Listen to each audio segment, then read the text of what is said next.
अस्सलाम वालेकुम dear students. पिछले वीडियो में हमने एंग्लो नॉर्मन की पॉलिटिकल बैकग्राउंड को पढ़ा था। एंग्लो नॉर्मन और एंग्लो सैक्सन के दरमियान जो फ़र्क था लिटरेचर के हवाले से, उसको भी हमने डिस्कस किया था। आज हम कुछ राइटर्स को डिस्कस करेंगे एंग्लो नॉर्मन की, जिन्होंने अपनी कंट्रीब्यूशंस की थी एंग्लो नॉर्मन लिटरेचर को डेवलप करने में। तो सबसे पहले जो नाम आता है उसको जॉफ्री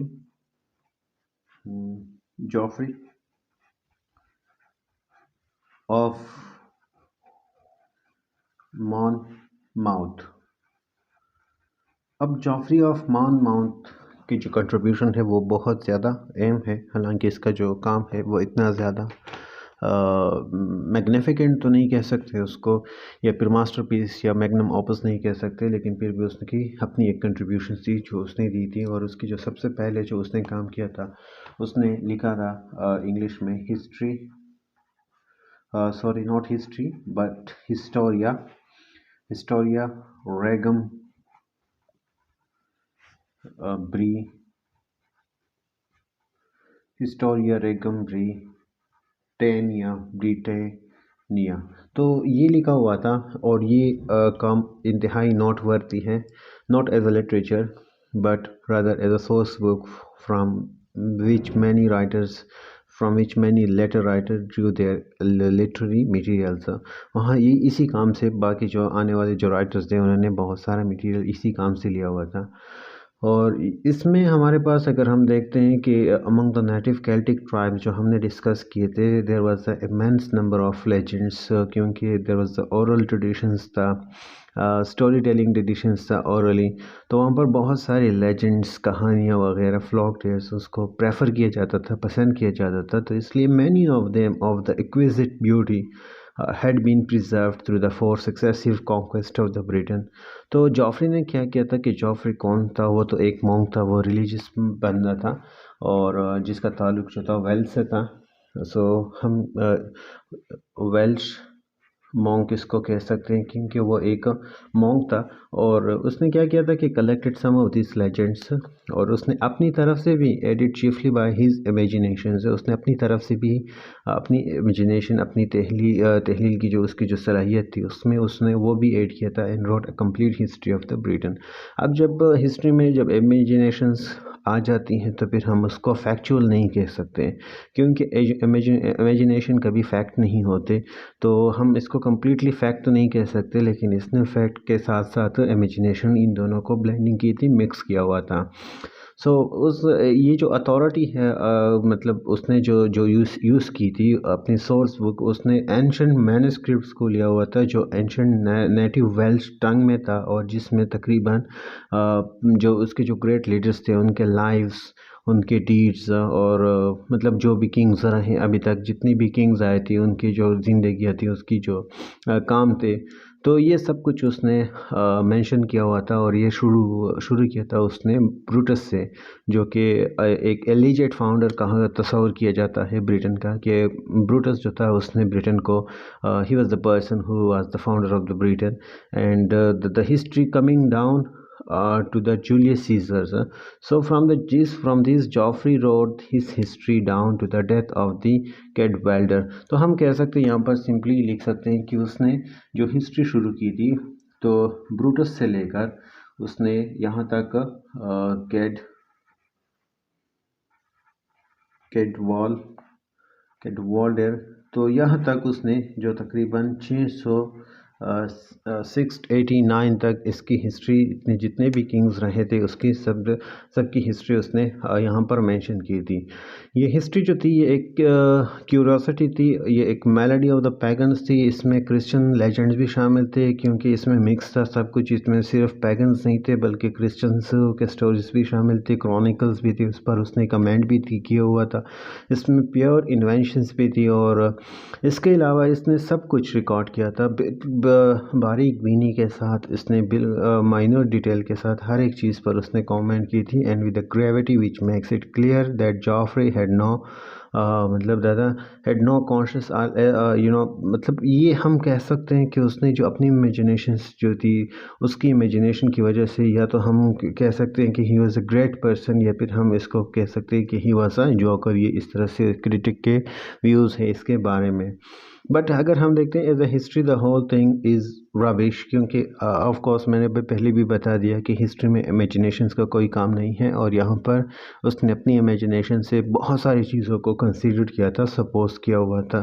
तो हम हिस्टोरिकल फैक्ट के तौर पर इस बुक को हम नहीं लिख सकते, लेकिन it was an extraordinarily success at the time and made all who heard it whether Normans or Saxon proud of their own country. जो भी इसको पढ़ता तो they would feel proud on their leaders, on their heroes और on their kings, चाहे वो Normans के थे या चाहे फिर वो सेक्सन के थे। So it is interesting to us because it gives a new direction to the literature. यहाँ पर सवाल ये पैदा होता है कि हमने पहले डिस्कस किए कि ब्रूटस से लेकर कैडवाल्डर तक उसने हिस्ट्री में जितने भी किंग्स आए थे उसको, या जितने भी हीरोज आए थे उनके बारे में बात की थी। अब यहाँ पर कोई स्टूडेंट इस तरह से क्वेश्चंस भी कर सकता है कि 1689 तक तो फिर यहाँ पर तो एंग्लो सेक्सन थे, एंग्लो नॉर्मन तो थे नहीं, तो फिर उसने नॉर्मन के हीरोज़ को किस तरह से डिस्कस किया था, या किस तरह से नॉर्मन्स जो थे वो अपने हीरोज़ पर प्राउड फील कर रहे थे।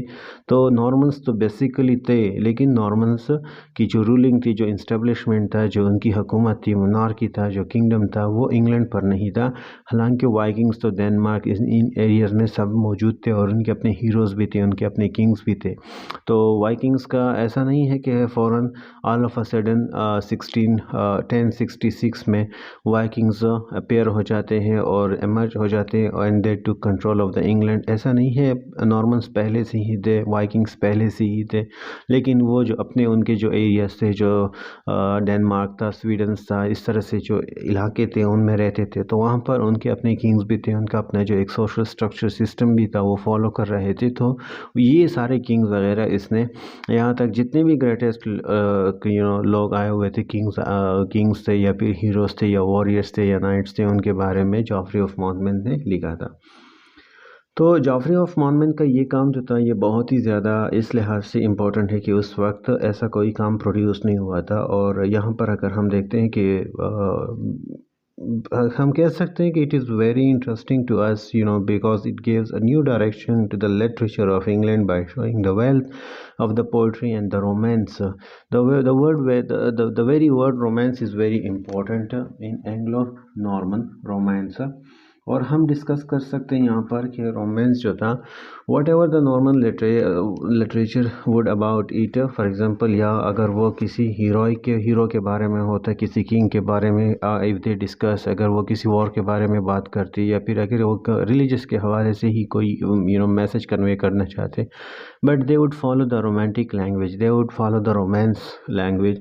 उसमें रोमांस था, उसमें शेवलरी थी, उसमें लव था, उसमें ब्यूटी, ये जो एलिमेंट थी, जैसे पहले लेक्चर में हमने डिस्कस किया था हमने डिफरेंस किए। जो एंग्लो सेक्सन का जो लिटरेचर था वो ड्राई था, वो मोनोटस था, वो सैडनेस था, उसमें डिप्रेशन थी, मेलनकली थी। लेकिन यहाँ पर जो नॉर्मन का जो लिटरेचर थे, हालांकि वो सेक्सन की तरह तो हम उस कैलेबर का तो नहीं था, उस लेवल का तो नहीं था, लेकिन यहाँ पर जो लिटरेचर था वो बहुत ही लाइवली था, इंटरटेनिंग था, और क्योंकि because of the romance language, because of the beauty. तो इस तरह से ये नॉर्मन में ये चीज़ें थी। तो रोमांस दैट ले in its own tradition of the Arthur and the night. हम इसी हिस्टोरिया ऑफ रेगनम ब्रिटानिया को देख सकते हैं कि शेक्सपियर की जो किंग लेयर्स, हालांकि किंग लेयर्स के बारे में हम कह सकते हैं जो गुरबडुक था, या फिर और भी इस तरह से रेफरेंस है कि शेक्सपियर ने वहाँ से रेफरेंस लिए हुए थे, लेकिन जो इनिशियल रेफरेंस था जॉफ्री ऑफ मॉर्मन का हिस्ट्री रेगनम ब्रिटानिया, तो शेक्सपियर का किंग लेयर भी वहाँ से इसी पर बेस्ड होता है। और इसमें हमारे पास मॉर्ले मोटे द ऑथर भी आता है, टेनिसंस का आइडियल ऑफ द किंग्स भी उसने भी इसी से मटेरियल लिए थे। Ideal of the Kings were founded on the work of the monk who had the genius to put unwritten Celtic tradition in the enduring form of the Latin prose। तो ये काम जो था ये जॉफ्री ऑफ मॉन्टमेंट ने produce किया हुआ था। हाँ, इसके अलावा अगर हम देख लेते हैं कि फ्रेंच राइटर्स जो थे वहाँ पर कुछ फ्रेंच राइटर्स आ रहे थे, क्योंकि फ्रेंच मॉडल को लोग फॉलो कर रहे थे, तो उसने भी इस वर्क को फ्रेंच में डिस्कस किया हुआ था, जिसमें हमारे पास एक जो राइटर है वो, जिसका नाम वेस है, वेस, उसने इस काम को 11 1855 में फ्रेंच में ट्रांसलेट किया था। और ये जो वेल था इसने फ्रेंच लोगों को भी दिखाया था कि किस तरह से इसने बहुत सारा डिटेल इसमें कलेक्ट किया हुआ था, इसमें रिटन था, इसमें उसने जमा किया, मतलब उसमें उसने बात की थी बहुत सारी चीज़ों के बारे में। So from this French version, यहाँ पर फ्रेंच वर्जन भी हमारे पास आ जाता है। And from the French version the work was first translated in English. और यहाँ पर अगर हम देखते हैं कि फ्रांस से, फ्रांस मीन्स यहाँ पर फ्रेंच का जो वर्जन है, फ्रेंच वर्जन हम लिख सकते हैं यहाँ पर कि जो फ्रेंच वर्जन था वो इससे फ्रेंच वर्जन इसको ट्रांसलेट हुआ था, ये it was translated into English, ये इंग्लिश में ट्रांसलेट हुआ था फॉर द फर्स्ट टाइम, जिसको लेमन ब्रेड्स ने ट्रांसलेट किया हुआ था। तो यहाँ पर अगर हम ये जो इंग्लिश वर्जन की बात करें तो उसको लेमन जो था, लेमन वाज अनदर पोएट। अब जो लेमन था, लेमन्स उसने एक काम की लिखा हुआ था जिसको ब्रट कहा जाता था, ब्रट मीन ब्रूटस। और ये तकरीबन 1200 में उसने, जहाँ पर किंग जॉन की गवर्नमेंट थी, तो लिखा हुआ था, उसने ये काम लिखा हुआ था। And this was the most important this was the most important of the English work which was translated into English from the French। और इसमें राइमिंग क्रॉनिकल्स भी थे और उसमें सब कुछ उसने ट्रांसलेट किया हुआ था, the history related in the form of the doggerel verses. So probably because poetry is more easily memorised than prose, so यहाँ पर हमें ये मैसेज मिलता है कि जो लोग थे वो पोइट्री में ज़्यादा इंटरेस्ट ले रहे थे और पोइट्री की जो चीज़ें थी उनको ज़्यादा याद रहती थी कंपैरेटिवली प्रोज, क्योंकि प्रोज जो था वो ड्राई था, वो खुश्क था। तो इस तरह से ये जो काम था लेमन ब्रेड्स का, ये पहला काम था जो ट्रांसलेट हुआ था। Whoever wrote an English for the English man, Anglo Norman के दौर में। इससे पहले ट्रांसलेशंस तो किंग एल्फ्रेड ने की थी, लेकिन एंग्लो नॉर्मन के दौर में जो लेमन ब्रेड्स था ये पहला इंसान था जिसने who try to write as an English man for the English man, so including all the terms who loved England and called it home no matter where their ancestors were born, चाहे वो Normans थे चाहे sections थे। लेकिन ये जो काम था स्पेसिफिकली ये किसके लिए लिखा था, ये इंग्लिश पीपल के लिए लिखा था, which was the combination of section and Norman at that time, क्योंकि किंग जॉन की गवर्नमेंट थी और किंग जॉन इंतहाई नालायक किस्म का किंग था, सेल्फिश काइंड था, क्रूअल था, और जिसकी वजह से उसकी इनएबिलिटी की वजह से जो उसकी जो फॉरेन टेरिटरी थी, England lost all it foreign territory because of the king John. लेकिन ये हुआ था कि and there was a conflict between the nobles, the barons and the kings. As a result Magna Carta भी यहीं पर हुआ था 1215 में। लेकिन जो इंग्लैंड का जो अब इंटायर फोकस था वो अपने लोगों पर था, उनके लिटरेचर पर था। तो इसने जो काम किया हुआ था, so the poem begins with the destruction of the Troy and the flight of the Aeneas the duke into Italy. और इस तरह से ब्रूटस जो था, the great grand son of the Aeneas था, gather his people, set out to find a new land in the west, and then follow the founding of the Britain kingdoms, and then the last third of the poem, which is over 30,000 lines in length, is taken up with the history of Arthur and his knight। तो इस तरह से ये जो history थी उसने translate की थी और उसने मज़ीद कहा था कि if the brute means the Brutus had no merits of its own, it would still interest us हमें, because it marked the first appearance of the Arthurian legend in our own tongues। जो king Arthur की जो कहानियाँ थी, अब हम यहाँ पर हम नेक्स्ट किंग आर्थर की हम कहानी, अब एक उसकी स्टोरी हम डिस्कस करेंगे जिसको सर गोवेन के नाम से द ग्रीन नाइट को कहा जाता है। कि तो ये जो for the first time in England ये जो कहानियाँ थी, जो लोग इसमें इंटरेस्ट ले रहे थे, तो वो इंग्लिश लैंग्वेज में, जो मिडिल इंग्लिश लैंग्वेज थी उसमें सुनने को मिलती, और ये क्रेडिट जाता है लेमन्स को। इसके बाद फिर हमारे पास टेनिसन्स भी, उसने भी किंग आर्थर की जो कहानियाँ थी, टेनिसन्स का भी मोटे दी आर्थर था, और इस तरह से मार्लो का भी था। तो ये जितनी भी चीज़ें थी ये फिर उसके बाद आई लेमन ब्रेड्स के बारे में। So the reader will notice here two things. First, that though the poems is almost pure Anglo Saxon, हालांकि नॉर्मन के दौर में लिखा हुआ था, लेकिन उसमें जो शेवलरी थी, उसमें जो हीरोइक डीड था, जो हीरोइक सोसाइटी थी. So our first page has already drop many inflection as in more easily read than Beowulf. तो बेवुल्फ की तर्ज पर था, लेकिन यहाँ पर जो स्टोरीज थी वो किंग आर्थर्स वगैरह के लिए पाई जाती थी. तो यहाँ पर हम यहाँ पर एक चीज़ मैं लिख लूँ कि मैंने अभी भी डिस्कस किया, जो रोमांस था, जिसको हम मैट्रिकल रोमांस भी कह सकते हैं. मैट्रिकल रोमांस. अब मैट्रिकल रोमांस क्या था कि जो भी चीज़ थी वो लव लैंग्वेज में, रोमांस लैंग्वेज में लिखी जाती थी, और उसका जो थीम था हमारे पास वो था love, chivalry, religion, all pervaded the spirit of the romance. तो हम कह सकते हैं कि these are the three great literary ideal, जिसमें हमारे साथ ये फिर हम बाद में हमें रिवाइवल ऑफ द रोमांटिसिस्ट में या फिर एज ऑफ रोमांटिक्स में भी हमें ये चीज़ देखने को मिलती है. ये जो थीम था मैट्रिकल ऑफ रोमांस, किस चीज़ को फॉलो कर रहे थे? लव को. उसका जो थीम था लव था, शिवलरी थी, लव, शिवलरी एंड रिलीजन. ये जो था रिलीजन, ये तीनों, चाहे सब्जेक्ट मैटर कोई भी हो, ये तीन चीज़ें यहाँ पर उनको मिल जाती थी. तो साइकिल्स ऑफ द रोमांस यहाँ पर शुरू हो जाते हैं, और साइकिल ऑफ द रोमांस में हमारे पास फ्रेंच साइकिल भी है, लैटिन साइकिल्स भी है, और इसके अलावा हमारे पास ब्रिटेन साइकिल भी है.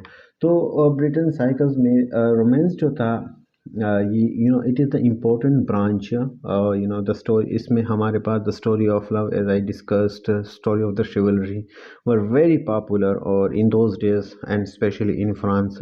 सो द मोस्ट पॉपुलर, यहाँ पर अगर हम फ्रांस की बात कर लेते हैं, लेमन ब्रेड्स पर दोबारा हम आएंगे. यहाँ पर हम इसको थोड़ा सा स्टॉप करते हैं. पहले रोमांस की जो फॉर्म थी, क्योंकि हमारा जो मॉडल था इस एंग्लो नॉर्मन का, वो फ्रांस का ही फॉलो हो रहा था. तो यहाँ पर हम फ्रांस के मॉडल को थोड़ा सा डिस्कस करते हैं. उसके बाद लेमन ब्रेड्स के जो इंतहाई इंपॉर्टेंट काम था, जिसमें Sir Gawain in the Green Knight की स्टोरी है, हम उसको डिस्कस करेंगे. अब वो metrical romance of the Britain में आता है, लेकिन पहला जो मैट्रिकल रोमांस था वो फ्रांस का था.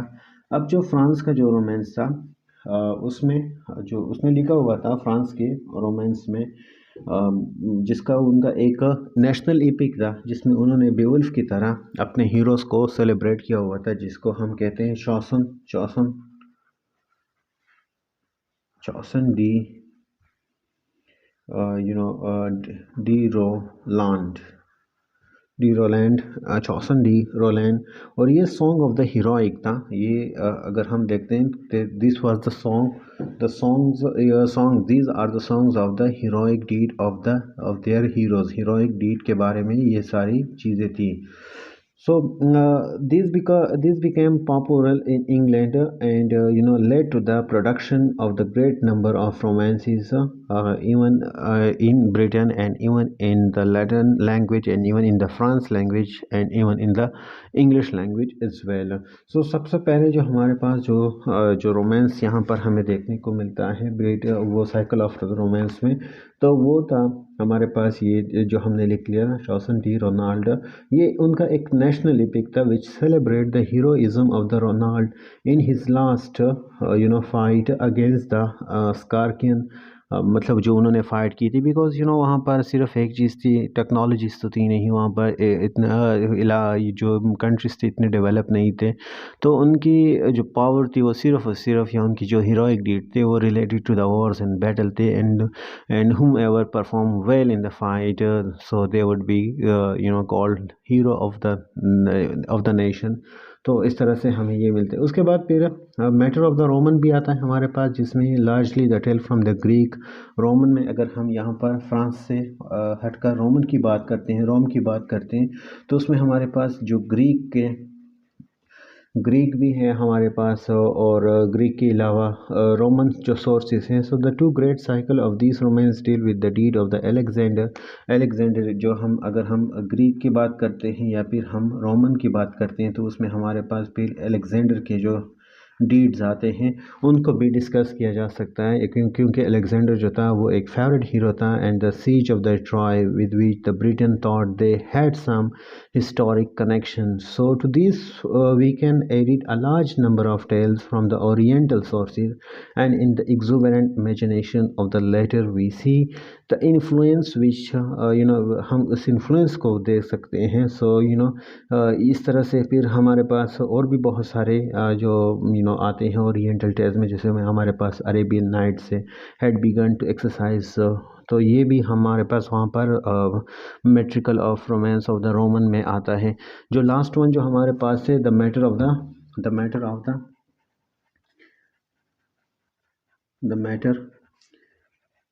Britain, the matter of Britain, हम इसको लेते हैं the matter of the Britain. अब ये जो ब्रिटेन था, मैटर ऑफ द ब्रिटेन, ये इंग्लिश में हुआ था, और इसको जो अहम इम्पोर्टेंस दी थी, या इसको जो उसने लिखा हुआ था, लेमन ब्रट्स ने लिखा हुआ था। इसमें जो सबसे पहला जो काम था वो Sir Gawain and the Green Knight का था। हम इसको यहाँ पर लिखते हैं कि जो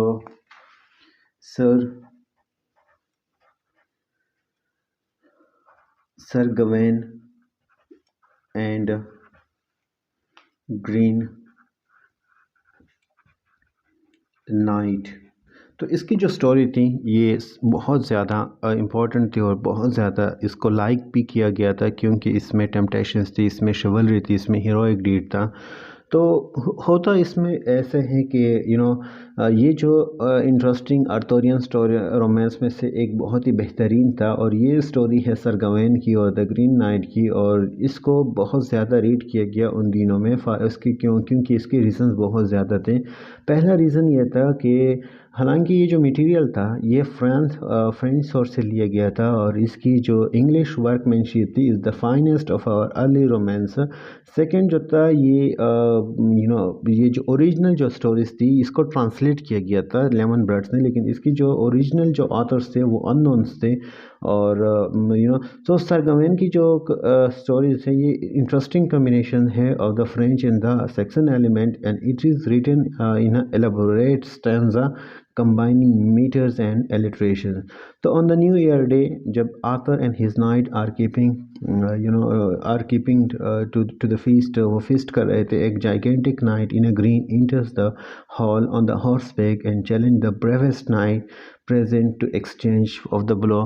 कि यहाँ पर कोई ऐसा है कि वो मुझे मेरे साथ ड्यूल करे, और इसमें हमारे पास जो सर गवेन है वो सामने आता है कि I am the person and I can fight it. So उसने कहा कि ठीक है, हम एक रूल्स तय करते हैं कि आपने क्या करना है। First you have to blow me up my heads with your sword, and return you have to offer your neck so that I can hit you back.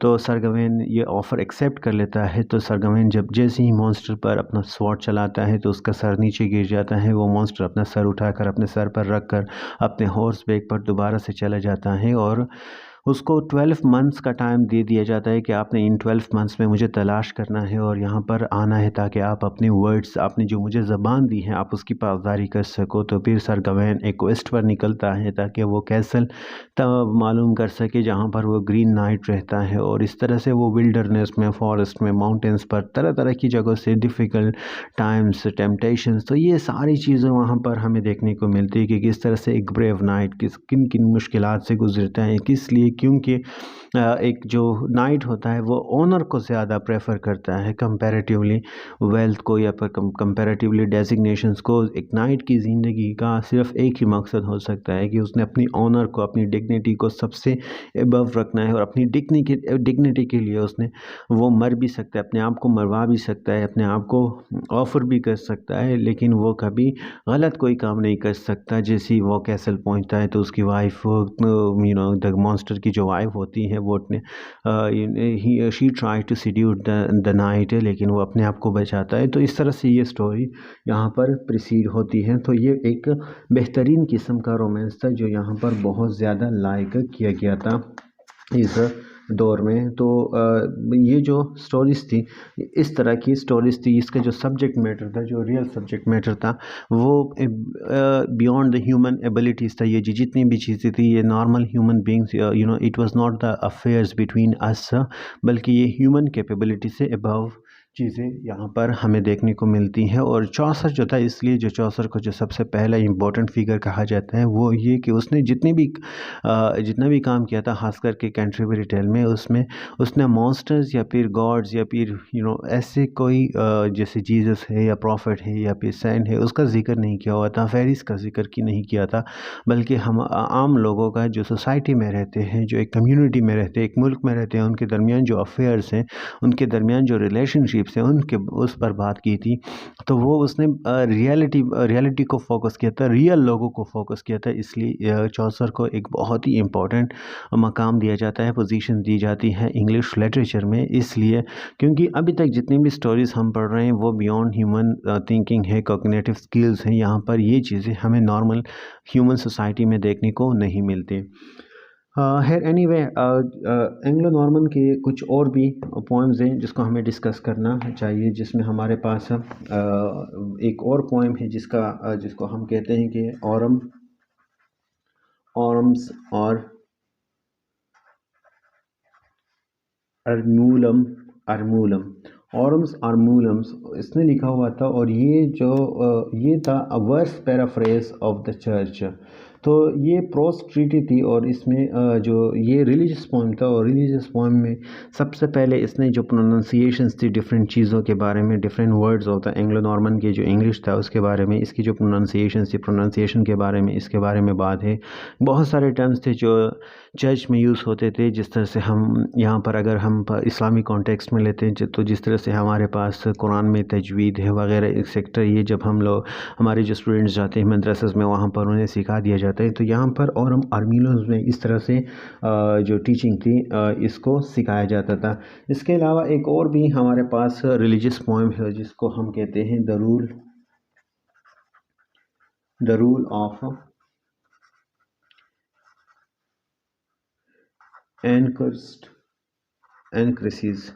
एनक्रसिस। तो ये जो था एनक्रसिस, या मीन्स ये भी एक रिलीजियस था, जिसमें हमारे पास 3 लेडीज़ की एक स्टोरीज थी जो अपनी रिलीजियस लाइफ को फॉलो करती हैं, नॉट स्ट्रिक्टली, बल्कि जो they were suppose to live a very strictly life of the religion, but actually they were not living up to the standard, up to the expectations. They were not living their lives up to the expectation. They were supposed to live the life such kind of a strict life they should live, लेकिन इस तरह से नहीं गुजार सकते ये। तो ये जो था, ये भी हमें एक रिलीजियस मैसेज देता है जो रिलीजियस पीपल के हवाले से है। एक और भी यहाँ पर एक काम हुआ था इसी दौर में एंग्लो नॉर्मन में, जिसको हम कहते हैं द ऑल एंड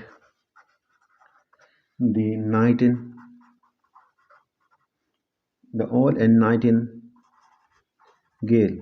तो ये एक डिबेट था, ये एक डिबेट थी, डिबेट बिटवीन टू बर्ड्स में एक डिबेट हुई थी। और ये डिबेट जो थी, ये भी रिलीजियस के हवाले से ही था, उसका एलेगोरिकली जो मतलब निकलता है। तो इस तरह से ये जितना भी वर्क हुआ था, all of this work were produce during the first quarter of the 13th century. और इस तरह से हम इसको एंग्लो नॉर्मन के काम में इसको हम कंसिडर कर सकते हैं, या इसमें हम इसकी एडिशंस कर सकते हैं, और हम इसकी इम्पोर्टेंस को बयान कर सकते हैं। यहाँ पर एक और भी रिलीजियस काम यहाँ पर हुआ था, अगर हम इसको लिख लेते हैं, जिसको हम कहते हैं द कर्सर। एक और भी काम था यहाँ पर हुआ था जो मुझे अभी याद आया, कर्सर मंदी। तो ये the course of the world, जिसका मतलब निकलता है the course of the world. ये एक ह्यूज पोएम था जो तकरीबन हमें giving the whole story of the Bible together with the lives of the saint anonymously. इसका जो ऑथर था ये एनोनिमस था, और ऑथर के बारे में हमें कुछ भी मालूम नहीं है, लेकिन ये कर्सर मंडी एक बहुत ही लेंथी पोएम था जो तकरीबन कंप्लीट बाइबल के बारे में हमें हिस्ट्री एक्सप्लेन करता है, हमें हिस्ट्री देता है. So this was all about the Norman literature that we have been discussing, and because we have been discussing and now we completed the Norman literature. So in the next lecture we are going to discuss the conditions of the 14th century, जिसमें Chaucer आता है और चौसर में के साथ चौसर का work भी हम डिस्कस करेंगे, पॉलिटिकली, रिलीजियस के हवाले से, इकोनॉमिक के हवाले से, सोशली, जो जितने भी फैब्रिकेटेड है, जितनी भी सोसाइटी में जो चीज़ें हो रही थी उस टाइम पर, तो ये सारी चीज़ें हम डिस्कस करेंगे एंड स्पेशली फोकस करेंगे जॉफ्री चौसर के वर्क को. और उसके बाद फिर सर गवेन है, उसके बाद फिर हमारे पास सर गवेन जॉन गवर है, मैंडवेल है और लैंगलैंड है, वाइक्लिफ है, स्कॉटिश चौसरियन है, चौसर के डिसाइपल्स है, स्टूडेंट्स है. तो ये सारे जो चीज़ें हैं हम नेक्स्ट वीडियो में कवर करने वाले हैं. Thank you so much.